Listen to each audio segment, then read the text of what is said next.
You're listening to WRUU-LP, Savannah, Georgia, 107.5 FM, WRUU.org. We are Savannah Soundings, community radio with global soul. Check, check, 1, 2. Look like a little country, some rock and roll and blues, 'cause we sure love playing for good people like you. Let me know if you can hear me. Check, check, 1, 2. Welcome to Music Local and Sustainable, the radio show that features discussions with and the music of local musicians. I am your host, Dave Lake. Tonight we have singer-songwriter Thomas Oliver. You can see him performing around town, but he's perhaps best known as the host of Tybee City Limits at the Tybee Post Theater, and occasionally hosts the Savannah Singer-Songwriter Series, both monthly events in the Savannah area. Welcome, Thomas Oliver. Thank you. Let's begin with a song. First song is Blue Lights.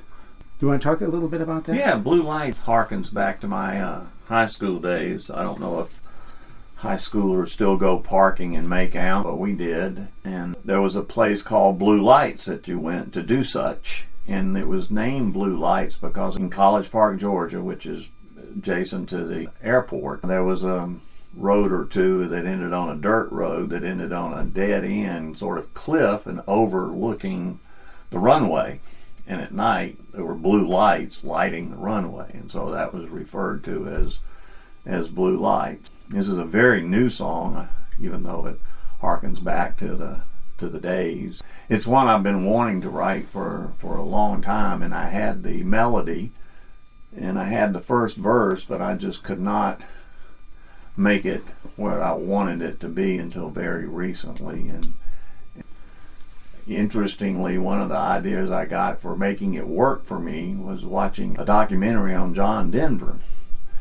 Before John Denver became John Denver, he was in like the Letterman or something like that, one of those doo-wop groups. And he also wrote some songs that got recorded before he was quoted John Denver. And one of them was Leaving on a Jet Plane, which was, of course, one of the sort of subtle anthems of the Vietnam War, which is the age I am of. And so that sort of clicked into this song in a way that you'll hear when I sing it. Interestingly, that song he had originally titled "Oh Babe, I Hate to Go," because you were taught that song titles came from the hook or the last line in the chorus. And his soon-to-be manager said, "You can't call it that. That's a terrible title." And Denver supposedly said, "Well, then what should I call it?" And he said, "Leaving on a Jet Plane." So anyway, it was interesting how that worked itself subconsciously in a matter of weeks into solving the riddle for this song. It really is a very interesting song about lost innocence. About lost innocence. Yes, absolutely. Again, the way the Vietnam War worked into that, which I didn't know that when I first wrote the song. I just had the melody and I had this thing of being in blue lights, going in parking, but I knew it couldn't be just that. There had to be, so I kept trying to work the muse, kept trying to do it over and try these different things. I was looking at my notebook just the other night at all the different pages and different things that I had tried on this song, different verses trying to take me somewhere, and it just kept being repetitive. And that's one of the things as a songwriter you have to be very careful of, is not to repeat the first verse, in a sense, not to keep saying the same thing. It has to go somewhere. It's easy just to keep sort of saying the same thing with different words, but when you look at it, you're like, well, I'm saying the same thing, I'm just using different words, and so it's not a good song then. So I try to pay attention to the craft once I've got an idea down in a song, is to say, is this really working the way it should? And this, like I said, I've been working on this for a long time, and the way I work on things, that I would set it aside and I would come back to it and I would try some, and I'd go, this isn't working, and just kept waiting and waiting, and the muse was watching the John Denver documentary with me, and then, a week or so later I was sitting down and went, boom, there it is. And as soon as I put that, I'm leaving on a jet plane, everything worked, everything came together and it made sense. And that's what I love about songwriting, is that there is this sort of magical thing that you're not always in control of. It's also the thing that makes you scared, because you finish a song like Blue Lights, you recognize how much of it was magic, and you go, oh my God, I might not be able to do that again, because it's not just craft, it's not just me sitting down and doing research and putting words together. There is this magical mystery thing that happens, and you wonder, will it happen again? Sort of scary. Sort of scary. And then there's just these lines that pop out, and maybe they pop out for different people. But the line that popped out for me was, there was a war calling our names, some fought and some fought to stay away. Yes, that is the line that some fought and some fought to stay away, is the line that, it just gave me a little chill, is the line that resonates with everyone that has heard it and commented on that song. And again, that was, that's one of those things that you just go, thank you. I mean, when you write that, you go, thank you. I don't know where that worked so well. And it really, what's so great to me and why I like this song so much is that's not where that song started. Not for months that song was not there. But when it got there, it made all those months make sense.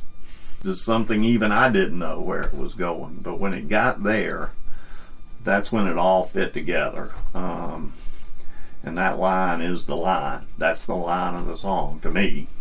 Because it turns it, because one of the things that are interesting, I was trying to grapple, I didn't want it to be just a pop song, which is if it's just the first verse or so, and the melody too is a little popish for me. The key is different, I'm singing higher, so I was like, I don't want to just do a pop song. There's something else here. And when I get to it, it's going to be more than just oh yeah, back in the day we were partying, It's not that. So I'm glad that line resonated with you too. Yeah, it is really interesting. It's sort of like a wistful, fond remembrance of trying to get to second base, maybe. Mm-hmm. But then that line hits you, and you say, whoa. There's a lot more going on here. This was a dangerous time. Yes. As well as a time of fond remembrance. Yes. And I think your first comment about it being lost innocence really poignant as well. I was in the first lottery, the draft lottery. Being a December child in the first lottery, you were a dead man. I think out of 31 of the days in the lottery, I think 28 of them were in the first 100. I was number 13, believe it or not, December 29. So the Vietnam War was very real. I mean, it was cranking up, and so were the protests and everything else. So that was a very unusual time, and I don't regret much of it, but I wouldn't wish it on anyone, because it was just too much. Some people have said of my generation that went to college, now you sort of lost your college years that everybody else has, because it was so intense. If you didn't make the grade, you were going to war. I mean, it wasn't this volunteer stuff now. You may oppose a war, but it's not because your draft number is 13 and you're hearing from your draft board at the end of every quarter. So it made college a very different place, as I have seen, my children and other children's go through college. I go, oh, it's about that.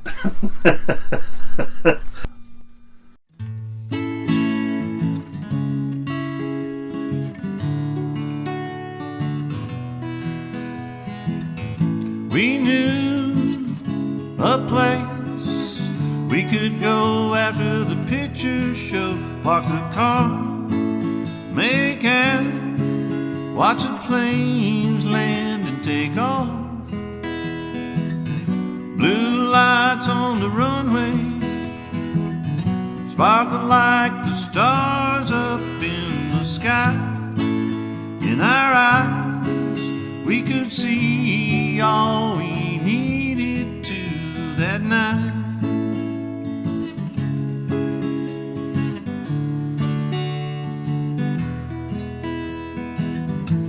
First love, first touch, the one you're so sure of. And we go as far as we dare as a radio blares. I'm leaving on a jet plane, don't know when I'll be back again. And it seems so real, but it was only a dream. Those friendly skies turned dark and gray.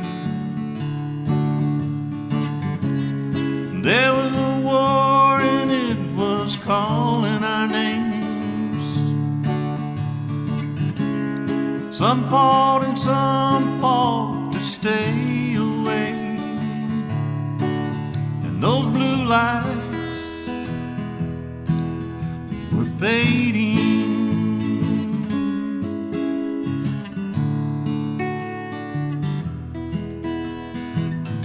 The years flew by and we all went our separate ways, far from home, just like everyone did in those days.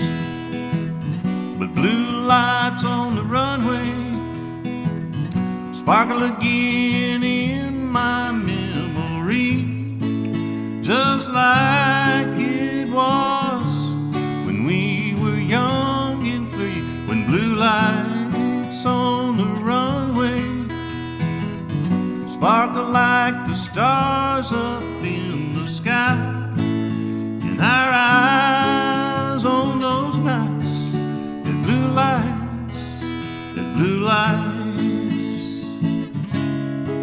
blue lights, are those nights at blue lights.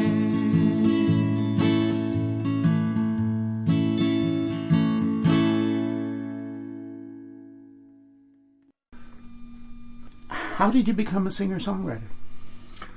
Well, I have always been a writer and always wanted to be a writer, and gravitated, as we do at the very young age of being a writer, into being a poet.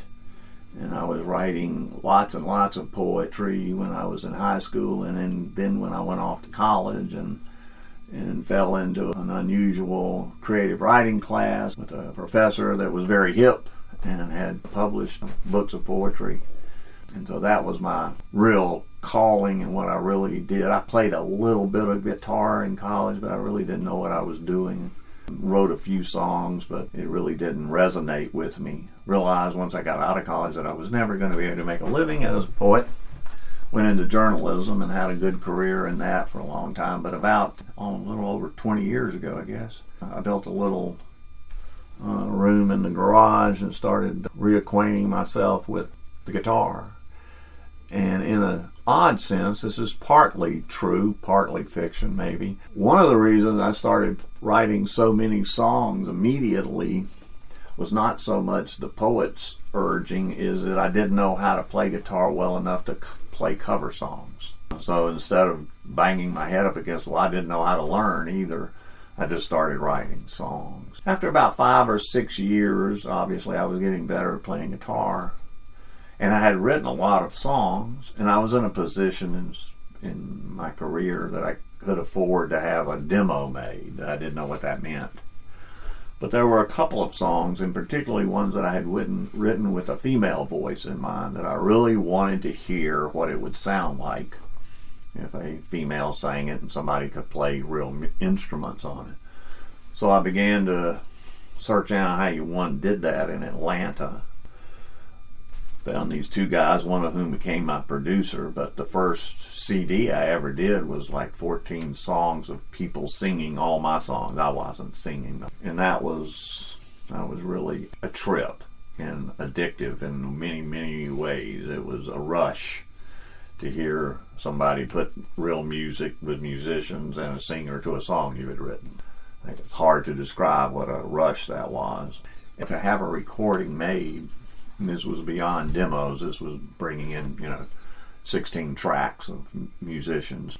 part of the process is you lay down what's called a scratch vocal, and that's not necessarily the vocalist going to sing it, but it gives the vocalist an idea of where the lines break and how the melody works. And so I would, because I'm there when they were doing the rough track, and I would lay down the scratch vocal. At some point, this producer and his wife began to talk me into doing my own vocals. They said, you should just sing your own song. I took the next step and I did that, and then that also was a rush and a steep learning curve of how to sing. And then I started, playing little open mics around and playing out. It just became I became obsessive, and I have a tendency to do that. And, then the songs really just started pouring out. I had 2 CDs that I was singing on within a matter of 4 years before I moved down to Tybee full time. So I had a little trio band that I played out with wherever we could, whenever we could, which was no more than once a month. We all were working full-time jobs. And like with anything that I have taken on, including, writing for newspapers and other things, it's part of the adventure is studying, learning your craft, and not having it all be au naturel, as to not just sort of copy how a song works in verse, chorus, A-B rhyming schemes, but read and study how songs do come together and what makes them work. And so I've done that with any kind of writing I've been involved in. So that's also been, that I have discovered that all of those things, anytime you do something new in learning your craft, it has an interesting way of igniting the creativity. There's an old saying, and I've had it come true for me more than once, that if you'll change your instrument or tune it, give it a different tuning, it will produce different songs for you. And it's true, because all of a sudden you're playing and you're hearing something different. The song you had mentioned that you wanted us to do, The Bullet, it came out of a couple of years ago. I was saying, well, I'll try that. So I got my electric guitar.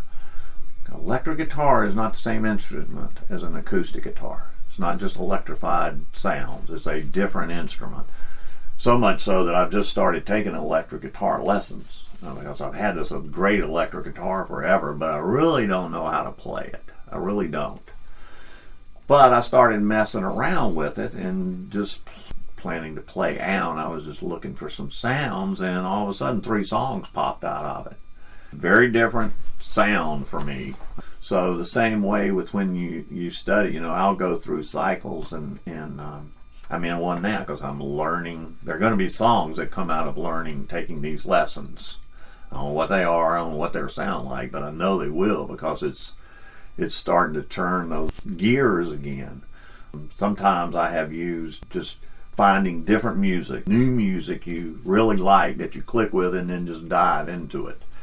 And that gears will start clicking, and the next thing you know, the creativity kicks in. You're not just an enjoyment thing. So the whole process of liking music, of listening to music, of going to listen to music, of having your favorite musicians and singer-songwriters and all of that, and studying how some people approach the craft of writing. Harlan Howard, a great songwriter out of Nashville, who wrote I Fall to Pieces and all these other classics. He was the one that came up with the old saying, country music is 3 chords and the truth. But he would always say he could not start writing a song until he had a title. And there's other ways of saying you can't start until you have a hook. And the way you take notes, I journal every day, and I go back over that journal, and I'm trying to find hooks, ideas, saying something. And it's odd how they'll work into different songs. But you have to,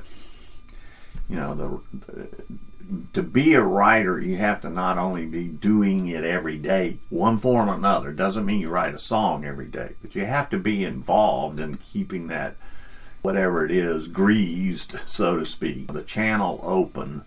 You're looking for things, you hear things. I carry a notebook and a pen wherever I go for If I hear something or somebody says something, I've gotten songs that way. I'll walk into a conversation and hear something, and I'm like, okay, I'll make note of that, and somehow months later, if not weeks or however long, it finds itself in a song somehow. And so being the age I am and having done this long enough, I know the different components.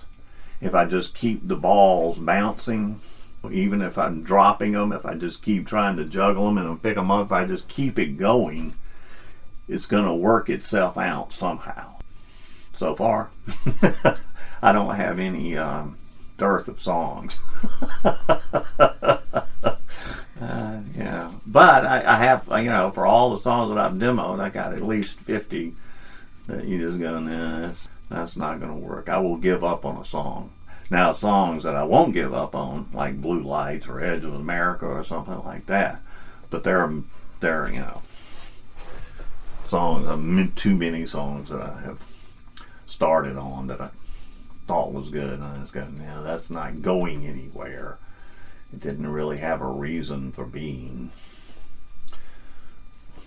Do you think the carrying around of the pen and the carrying around of your notepad, does that come from being a journalist? It does mostly, but I was brought up that way. When I told my father I wanted to be a writer, he said, well, I don't ever want to see you without a pen. You're going to be a writer, write, take a notebook. I guess high school was when that all started. I got in the habit of carrying around a pen and paper. Certainly, during my reporting days, you always had a notebook and pens. But that was a different that was more business. This is more personal. So even then I would have a separate. I wouldn't keep a reporter's notebook for crazy ideas. You're listening to Music Local and Sustainable, and I'm your host, Dave Lake.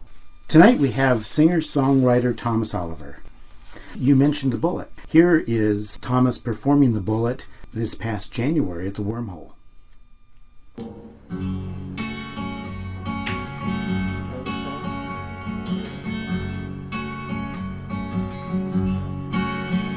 Sometimes it gets in your blood, and sometimes you can't get enough. Then you'll live your life like a homeless man looking for work. Sometimes you gotta move. Sometimes you gotta choose. 'Cause that man out there is looking for you. And all the love in this world can't take back a bullet once it's left its gun.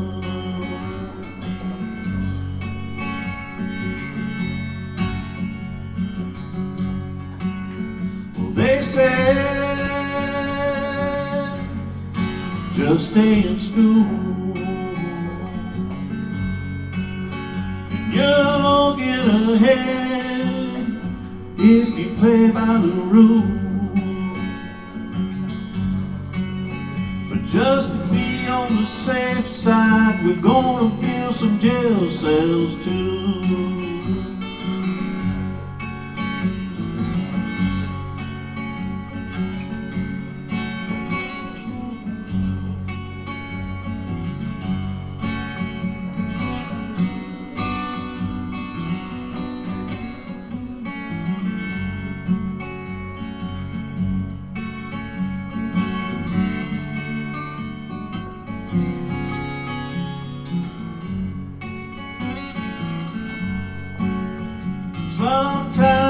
Sometimes you gotta move.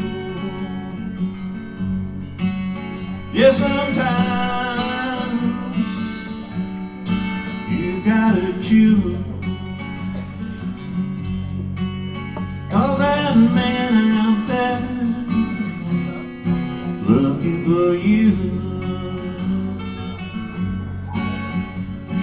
And all the love in this world can't take back a bullet once it's left its gun.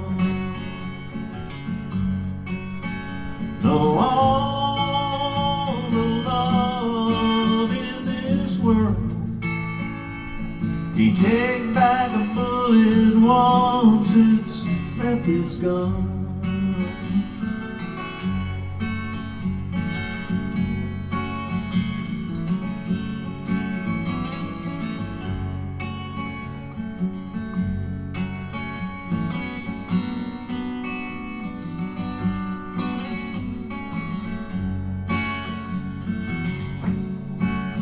But just to be on the safe side, we're gonna build some jail cells too.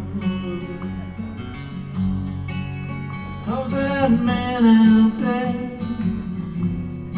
looking for you. Yeah, that man out there is looking for you.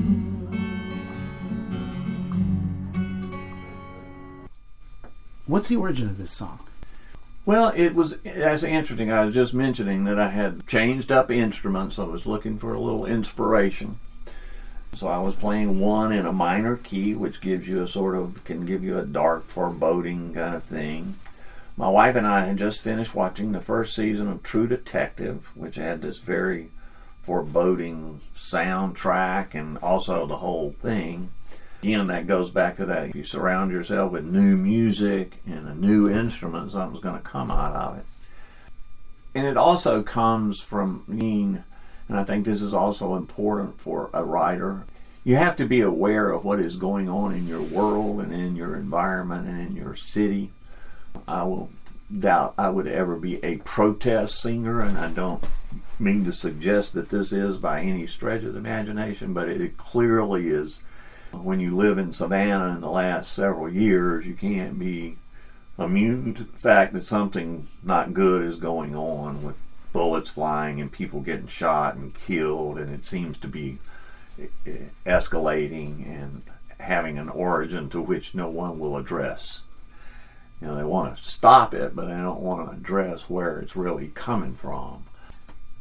I'm a recovering alcoholic. My father also was an alcoholic, and he killed himself with a gun. So the chorus, can't take back a bullet, it means a lot of things. And so you have these illusions of this sort of addiction thing in there. You have this thing of these, what's going on in this neighborhood kind of thing. You have this sort of haunting bridge, actually, in the structure of this song, that all the love in this world can't take back a bullet when it leaves its gun. I mean, we can yakety yak about all you want to, but if you resort to shooting, not much good's going to come out of that in this sense. And then the social comment of the last verse, go get yourself an education, but just in case it doesn't work out, we are going to keep building some jails, and we're going to have to fill them up. So that man out there, he's waiting on you. I really like this song. It hits on so many different levels for me as a songwriter in the craft of it, but in the personal as well. And I like the sort of surprise it sort of has. I mean, especially to me, the surprise, and I do try to do this intentionally, not surprise is not the right word, but like you were referring to the blue lights line.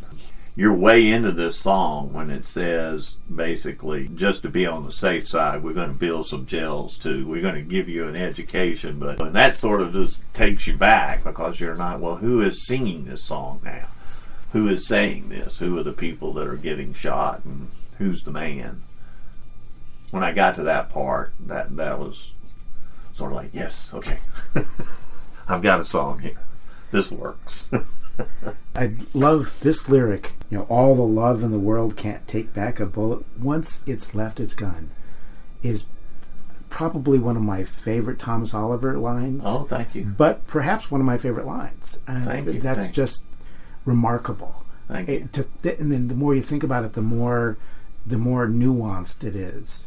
And it's particular, but this lyric has something else that I found particularly interesting, and that is in the first verse, when you mention the man, is that a drug dealer? Right. Is that an enemy? Right. And in the second verse, it's the police. Yeah.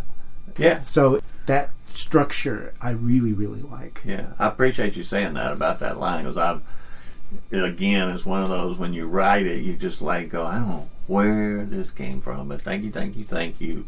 And to me, it is still one of the most powerful lines I've written, in 100 songs. It does for me, and I hope people understand when I talk about this, it's not like I'm patting myself on the back. I am responding to a song that in a sense was given to me. So when I say I really like a line, I'm not saying, aren't I smart? I'm saying you don't realize that line came from somewhere. I just happened to be there and grabbed it. And I respond to it the same way. I go, wow. I know that probably sounds so egotistical, but you can be in that possession of something that wasn't totally yours, and so you can appreciate it more without it seeming like you're bragging on yourself. To me, you're right. That's one of the most powerful lines I've ever written, and I don't take full credit for it, and so I can respond to it. When I sing it, it really means something more than most of the lines that I sing. I was like, wow. All the love in the world can't take back a bullet once it leaves its gun. Is something I wish a lot of people could hear. Yeah.